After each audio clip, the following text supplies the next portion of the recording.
اب جو اللہ اللہ ہو رہی ہے وہ بھی بار ہے، تسبیح بھی بار ہے، دھیان ہے وہ بھی بار ہے، اور وہ جو نور بن رہا ہے وہ بھی بار ہے۔ عبادت ضرور ہے لیکن یہ روحانیت نہیں ہے۔ اسی طرح کی تسبیح تمہارے اندر ہو گئی ہے، وہ بھی ٹک ٹک کر رہی ہے۔ اب آدمی اس مخلوق کو بولتا ہے کہ تیری تسبیح یہ ہے، اس کے ساتھ اللہ اللہ ملا۔ جب اس کے ساتھ اللہ اللہ ملتی ہے پھر اللہ اللہ بھی اندر، دھیان بھی اندر، اور وہ جو نور بنا وہ بھی اندر۔ یہ روحانی ابتدا ہے۔ 3 سال تک آدمی اس ٹک ٹک کے ساتھ اللہ اللہ ملاتا ہے، کبھی ملتی ہے کبھی ہٹتی ہے، کبھی ملتی ہے کبھی ہٹتی ہے۔ 3 سال کے بعد اتنی پختہ ہو جاتی ہے کہ آدمی ڈٹ کر سوتا ہے اور وہ اللہ اللہ کرتا رہتا ہے۔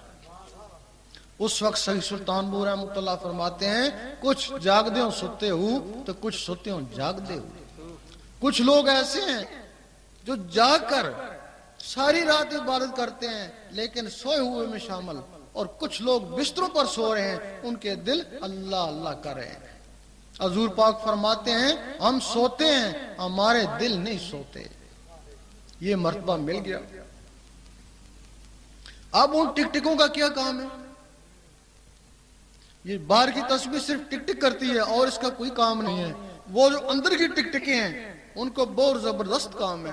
وہ خون کو آگے دھکیلتی ہیں، نس نس میں پہنچاتی ہیں، پھر خون دل میں آتا ہے، پھر خون کو نس نس میں پہنچاتی ہیں۔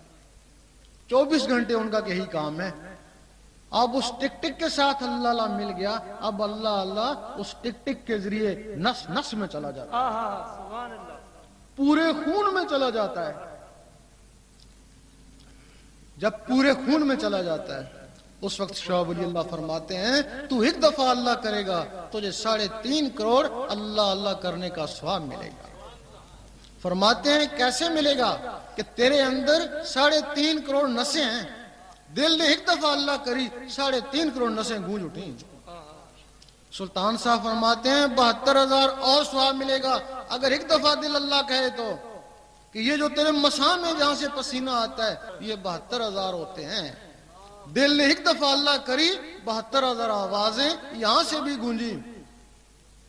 پھر علامہ اقبال نے فرمایا پھر خدا بندے سے خود پوچھے بتا تیری رضا تیرا شاہی میرا شاہی، گوہر شاہی گوہر شاہی، دین نبی کا سچا دائی، گوہر شاہی گوہر شاہی۔ خدا بندے سے خود پوچھے بتا تیری رضا کیا ہے، اور خودی کا مطلب سمجھایا کہ خودی کا سرے نہاں لا الہ الا اللہ۔ تو لا الہ الا اللہ کا اتنا ذکر کر لوگ کہیں مجنون ہو گیا اور منافق کہیں ریاکار ہے۔ پھر کسی ایک اور شہر نے یہ بھی کہہ دیا گناہگار پہنچے در پاک پر زاہد و پارسا دیکھتے رہ گئے۔ بھائی وہ زاہد و پارسا کیسے دیکھتے رہ گئے اور گناہگار کیسے پہنچ گئے؟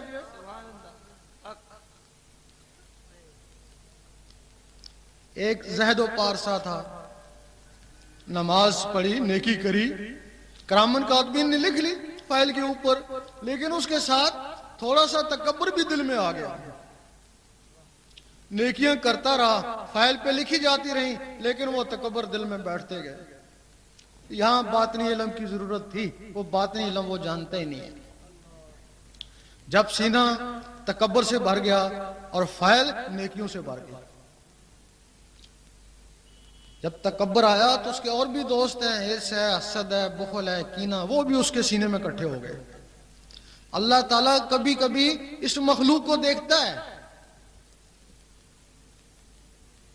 اس زہد کو بھی دیکھا۔ جب زہد کو دیکھا وہ فعلوں کو نہیں دیکھتا، وہ دلوں کو دیکھتا ہے۔ جب دل کو دیکھا تو اس کا دل تکبر، کینہ، بغض سے بھرا پڑا ہے۔ اللہ تعالیٰ اس سے بیزار ہو گیا۔ جب اللہ تعالیٰ اس سے بیزار ہو گیا تو اس کی ساری نیکیاں برباد ہو گئیں۔ اب وہ گنہگار کیسے پہنچ گیا؟ اب گنہگار ہے وہ بھی گناہ کرتا ہے، فائل پہ گناہ لکھا گیا، ایک دبا اس کے دل پہ بھی لگایا گیا۔ اب کیا ہوا کہ کچھ عرصے کے بعد اس کی فائل بھی گناہوں سے بھر گئی اور اس کا دل بھی گناہوں سے کالا ہو گیا، بالکل ہی کالا ہو گیا۔ اس نے وہ نسخہ سیکھ لیا جس سے دل سفید ہوتا ہے۔ سبحان اللہ۔ حدیث شریف میں ہے کہ ہر چیز کو صاف کرنے کے لیے کوئی نہ کوئی ہتھیار ہے، دل کو صاف کرنے کے لیے ذکر اللہ ہے۔ اب اس نے اللہ اللہ کرنا شروع کر دی، ہر وقت اللہ اللہ، دل سے اللہ اللہ کرنا شروع کر دی۔ اللہ اللہ کرنے سے اس کا دل سفید ہو گیا۔ سبحان اللہ۔ اب وہ فائل کو ٹھیک نہیں کر سکتا، لیکن اپنے دل کو اس نے سفید کر لیا۔ اب اللہ تعالیٰ نے اس کے دل کو بھی دیکھا، جب اس کو دیکھا تو اس کے اوپر مہربان ہو گیا۔ جب اس کے اوپر مہربان ہو گیا اور فائل لکھی کی لکھی رہ گئی، اور اللہ اللہ کرنے والوں میں ایک اور صفت آ جاتی ہے، کیونکہ اللہ تعالیٰ بہت ہی سخی ہے، اور جو اللہ اللہ کا ذکر کرتا ہے وہ بھی سخی ہو جاتا ہے۔ اب بہت کنجوس آدمی کو اللہ اللہ کے ذکر میں لگا دیں، تھوڑے دن بعد پتہ چلے گا کہ بہت ہی سخی ہو گیا۔ حضرت عیسیٰ علیہ السلام نے شیطان سے پوچھا، بتا تیرا بہترین دوست کون ہے؟ وہ کہنے لگا کہ کنجوس عابد۔ کہ وہ کیسے؟ کہ اس کی عبادت کو اس کی کنجوسی رائے گاں کر دیتی ہے۔ اور تیرا سب سے بڑا دشمن کون ہے؟ اس نے کہا کہ وہ گناہگار سخی۔ کہ وہ کیسے؟ کہ اس کے گناہوں کو اس کی سخاوت جلا دیتی ہے۔ جب کوئی شخص اس اللہ اللہ میں یہاں تک پہنچتا ہے، اس کے نس نس میں اللہ اللہ چلا جاتا ہے، اس کے خون میں اللہ اللہ چلا جاتا ہے، تو کسی کے دل پر لفظ اللہ درج ہو جاتا ہے۔ کچھ عرصہ ہوا، ترکی میں ایک آدمی کے دل کا آپریشن ہوا، اس کے دل کے اوپر لفظ اللہ لکھا ہوا تھا۔ یہ خبر اخباروں میں بھی آئی تھی۔ خواجہ بہاؤالدین نقشبند رحمۃ اللہ لوگوں کے دلوں پہ لفظ اللہ نقش کر دیتے، لوگوں کو نظر آتا، تب ان کو نقش بندی کہتے ہیں۔ نعرہ تکبیر، اللہ اکبر، نعرہ رسالت، یا رسول جو اللہ، ہونا عشق مصطفیٰ تو زندگی فضول ہے۔ اور جس کے دل پہ لفظ اللہ لکھ دیا گیا، قرآن مجید فرماتا ہے کچھ بندے ایسے ہیں جن کے دلوں پہ ایمان لکھ دیا، اور کچھ لوگ ایسے ہیں جن کے دلوں پہ مدینہ شریف درج ہو جاتا ہے، سبحان اللہ۔ پھر وہ کہیں بھی ہے مدینے میں ہے۔ کچھ لوگ ایسے ہیں جن کے دلوں میں خانہ کعبہ بس جاتا ہے۔ ایک دفعہ مجدد الفسانی رحمت اللہ نے دیکھا کہ باطنی مخلوق جن، موکل، ملائک وغیرہ ان کو سجدہ کر رہے ہیں۔ آپ بڑے گھبرائے کہ استدراج تو نہیں ہو گیا، کیونکہ سجدہ تو انسان کو جائز ہی نہیں۔ آواز آئی گھبراؤ نہیں، یہ تمہیں سجدہ نہیں کر رہے، جو تمہارے اندر خانہ کعبہ بس کا یہ اس کو سجدہ کر رہے ہیں۔ سبحان اللہ۔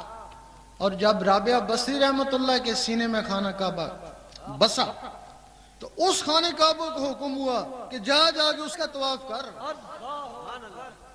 اور تبھی مولانا رومی نے فرمایا کہ یہ کعبہ 1000 کعبوں سے بہتر ہے، اس کی بنیاد ابراہیم علیہ السلام نے رکھی اور اس کی بنیاد اللہ تعالیٰ رکھتا ہے۔ اور شاہ منصور وہ بھی یہی کہتے کہتے سولی چڑھ گئے۔ وہ کہتے تھے تو اس کعبے پہ کیوں جاتا ہے جب تیرے اندر کعبہ موجود ہے؟ وہ کہتے ہیں تو اس کعبے کو بچا، تو بہتر ہے وہ کعبہ تیرے پاس آئے۔ اور انہی لوگوں کے لیے قرآن مجید فرماتا ہے حبل الورید کہ میں ان کی شارک کے بھی نزدیک ہوں۔ ہر آدمی اس کو سمجھتا ہے کہ اللہ تعالیٰ میری شارک کے نزدیک ہے، ہر آدمی سمجھتا ہے۔ نہیں، علامہ اقبال پہ بھی اسی بات پہ فتویٰ لگا تھا۔ وہ کہتے تھے کہ تو بھی تو ہر جائی ہے، ہم شراب پیتے ہیں، کچھ بھی کرتے ہیں، تو بھی ہمارے ساتھ ہی ہوتا ہے، پھر ہمارا حساب کتاب کیا؟ جب تو شارک کے نزدیک ہے تو پھر ہمارا حساب کتاب کیا؟ تو بھی شامل ہے۔ اسی بات پہ فتویٰ لگا تھا۔ پھر انہوں نے یہی راز کھولا تھا، نہیں، اللہ تعالیٰ انہی کے شارک کے نزدیک ہے جن لوگوں نے اللہ تعالیٰ کو اپنے دلوں میں بسا لیا۔ سبحان اللہ، سبحان اللہ۔ اور انہی کے لیے حدیث ہے، انہی لوگوں کے لیے کہ بندہ نوافل کے ذریعے میرا اتنا قرب حاصل کر لیتا ہے کہ میں اس کی زبان بن جاتا ہوں جس سے وہ بولتا ہے، اور میں اس کے ہاتھ بن جاتا ہوں جس سے وہ پکڑتا ہے۔ جب کوئی شخص یہاں تک پہنچ جاتا ہے وہ مومن کہلاتا ہے. وہ پہلا درجہ مسلمان کا ہے. مسلمان میں 72 فرقے ہیں، ایک دوسرے کو کافر منافق کہتے ہیں، لیکن مومن میں کوئی فرقہ نہیں ہے. مومن سارے بھائی بھائی ہیں. مومن نہیں کہتا میں سنی ہوں، میں شیعہ ہوں، میں وہابی ہوں. مومن کہتا ہے بس امتی ہوں تمہارا یا رسول اللہ. ہر آدمی سمجھتا ہے کہ میں مومن ہوں. نہیں، سورۃ حجرات میں مومن کی تشریح ہے. اعراب نے کہا ہم ایمان لے آئے. اللہ تعالیٰ نے فرمایا نہیں، ان کو کہو صرف اسلام لائے. مومن تب بنو گے جب نور تمہارے دل میں اترے گا. یہاں تک جب کوئی عام آدمی پہنچ جاتا ہے تو پھر وہ نور کہلاتا ہے. لوگ حضور پاک کو بھی نور نہیں مانتے، لیکن یہاں تک جو آدمی عام پہنچ جائے وہ بھی نور کہلاتا ہے.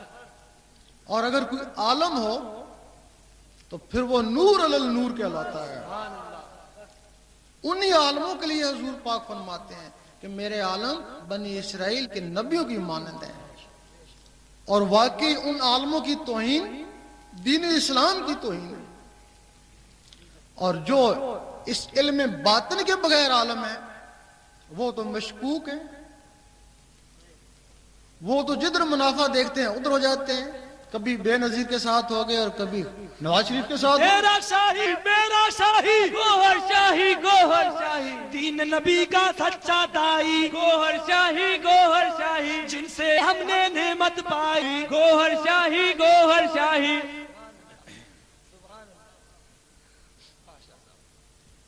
کبھی بے نظیر کے ساتھ ہو گئے اور کبھی نواز شریف کے ساتھ ہو گئے. اب یہ قلب کی صفائی، اس کے 2 طریقے ہیں. یا تو ذاکر قلبی ہو، ہر وقت اللہ اللہ کرتا رہے، اس کا دل منور ہو جائے گا. یا کسی کامل کی نظر میں ہو.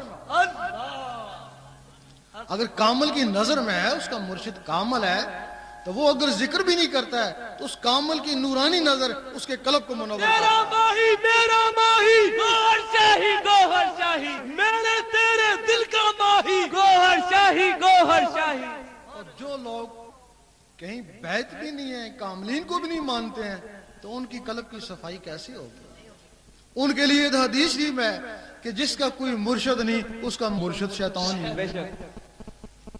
اس کا مرشد شیطان ہی ہے. ان کے دلوں میں اللہ اللہ نہیں جا سکتا. جب اللہ اللہ نہیں جا سکتا تو مخالف چیزیں، شیطانی چیزیں ان کے دلوں پہ قبضہ کر لیتی ہیں. شیطانی چیزوں کے ان کے دلوں پہ قبضہ ہو جاتا ہے. اب یہ جو واقعہ ہے یہ مومن تک ہے. یہ جو مدارج ہیں یہ مومن تک ہیں. ولایت اس کے آگے. اب ولی لوگ یہ کوئی آسمان سے تو نہیں آتی. جو بھی بچہ اس دنیا میں آیا ولایت کا راز لے کے آیا. خواہ ہندو کا بچہ ہوا. یہاں سکرنڈ کے پاس کوئی گاؤں ہے، تو وہاں ایک ہندو کا بچہ تھا، 3 سال اس کی عمر تھی. اس کے ایک آنکھ پہ اللہ لکھا ہوا تھا اور ایک آنکھ پہ خانہ کعبہ تھا. بہت سے لوگوں نے اس کو جا کے دیکھا. اس کا مطلب ہے یہ کوئی فرق نہیں ہے ہندو کا بچہ یا سکھ کا یا مسلمان کا، وہ ولایت کا راز لے کے آتے ہیں. اور تاریخ گواہ ہے کہ سکھوں ہندوؤں کے بچے بھی مسلمان ہوئے اور بڑے بڑے ولی بنے. اب وہ ولایت کیا ہے؟ یہ جو جسم عبادت کرتا ہے یہ ولایت نہیں ہے. ساری عمر آپ اس جسم سے عبادت کریں یہ ولایت نہیں ہے. ولایت وہ ہے جو جسم کے اندر ہے، اگر وہ باہر نکل کر عبادت کرے تو وہ ولایت ہے. یہ جسم حضور پاک کی محفل میں نہیں پہنچتا ہے، وہ جو جسم کے اندر کی چیزیں ہیں وہ نکل کے حضور پاک کی محفل میں پہنچتی ہیں. آپ نے دیکھا ہوگا خواب میں یہاں سوتے ہو دوسرے شہر میں گھومتے ہو. تم تو نہیں ہوتے، تمہاری کوئی چیز ہوتی ہے جس کا نام ہے لطیفہ نفس. وہ ہر کسی کا آزاد ہے، شیطانی محفلوں میں گھومتا رہتا ہے. اب وہ تمہاری روحانی چیزیں جو نسوں میں پیوست ہیں اب ان کو بھی اللہ اللہ کی غذا ملی، وہ بھی بیدار ہو گئی۔ اب تم نے خواب میں دیکھا حضور پاک کے روزے کے گرد منڈلا رہے ہو، خانہ کعبہ کا طواف کر رہے ہو، وہ ان چیزوں کی وجہ سے۔ ان کی غذا گوشت روٹی نہیں ہے، ان کی غذا اللہ کا نور ہے۔ جب ہر وقت وہ اللہ اللہ کرتا ہے، دھڑکنوں میں اللہ اللہ کرتا ہے، ان کو غذا ملتی رہتی ہے، اللہ کا نور ملتا رہتا ہے، وہ اندر بالغ ہونا شروع ہو جاتی ہے۔ 12 سال میں بالکل بالغ ہو جاتے ہیں۔ جس طرح 15 سال میں بچہ بالغ ہو جاتا ہے، اس طرح 12 سالوں میں وہ چیزیں بھی بالغ ہو جاتی ہیں۔ اس وقت تم نے سوچا، دیکھیں حضور پاک کیا کر رہے ہیں، تم نے سوچا وہ اس سینے سے نکل کے حضور پاک کے قدموں میں ہے۔ بلے شاہ فرماتے ہیں، لوکی 5 ویلے عاشق ہر ویلے، لوکی مسیتی عاشق قدمہ، کہ جو لوگ 5 وقت رب کو یاد کرتے ہیں، نماز بھی رب کی یاد ہے، ان کی انتہا مسجد ہے، باجماعت ہو جائیں گے اور کیا کریں گے، لیکن جو لوگ اس کے ساتھ ہر وقت اللہ اللہ کرتے ہیں، وہ حضور پاک کے قدموں میں پہنچ جائیں گے۔ قدموں میں پہنچ گئے، نوازے تو گئے۔